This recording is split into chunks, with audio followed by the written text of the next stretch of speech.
afternoon, everyone. Welcome to this press conference on the 2017 edition of the Education and Training Monitor, which is this year the 6th edition of this annual report, a reference report that shows how the EU education and training system are evolving by bringing together a wide array of evidences.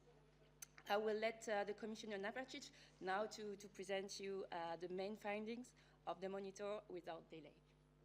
Commissioner. Thank you very much. Good afternoon, ladies and gentlemen. Quality education is key in building a Europe that is competitive, resilient, cohesive, and fair. It is therefore encouraging that the latest edition of the Education and Training Monitor, the snapshot of national education systems that we take each year, shows member states making progress towards important targets Europe has set itself. For example, the share of those dropping out of education early has fallen to 10.7% across the EU. This is very close to the target of 10% that we want to reach by 2020. We are also on track to achieve the goal of 40% for tertiary educational attainment by 2020. The percentage has risen to 39.1%. And member states are investing more in education. Investment increased 1% in real terms across the EU from 2014 to 2015.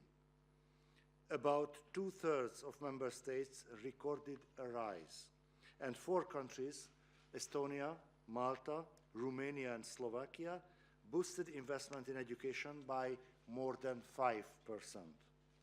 This is encouraging.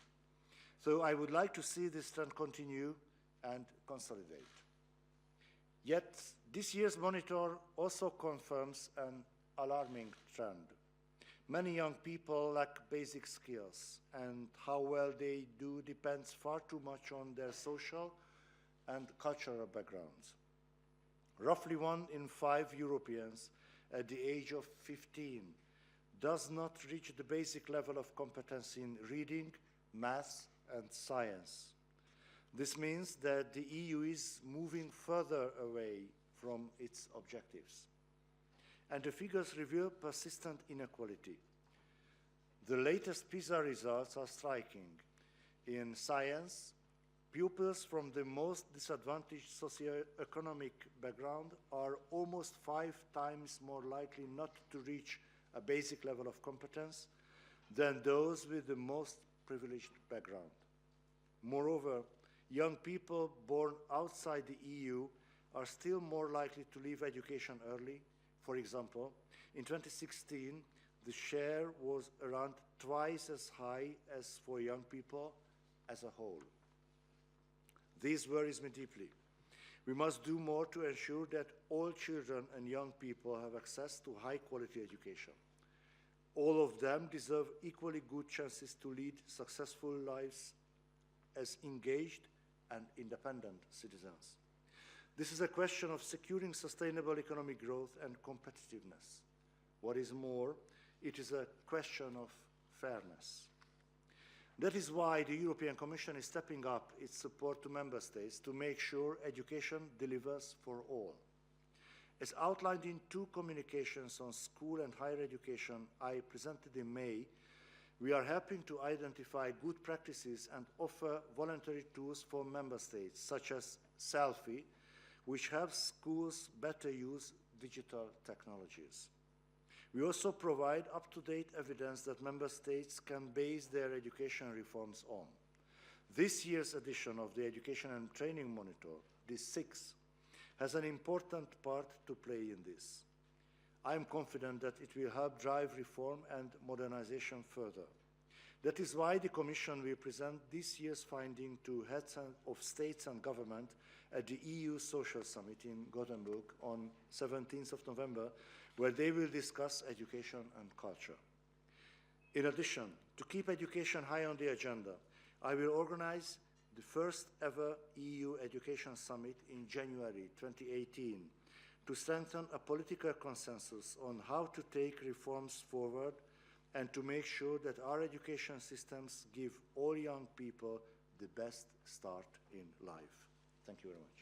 Many thanks, Commissioner. We will have, after this press conference, a technical briefing, so more technical questions can be addressed at that moment.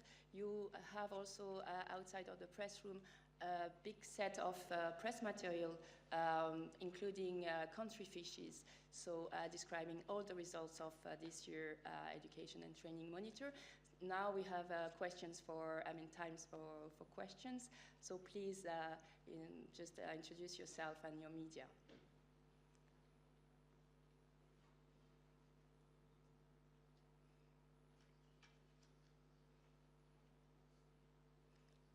Second chance, maybe, to have a question for this press conference.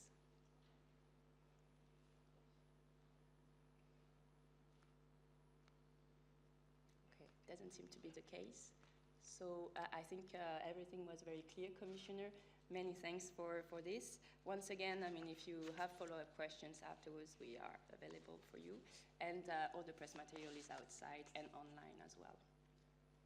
Thank you. Good afternoon.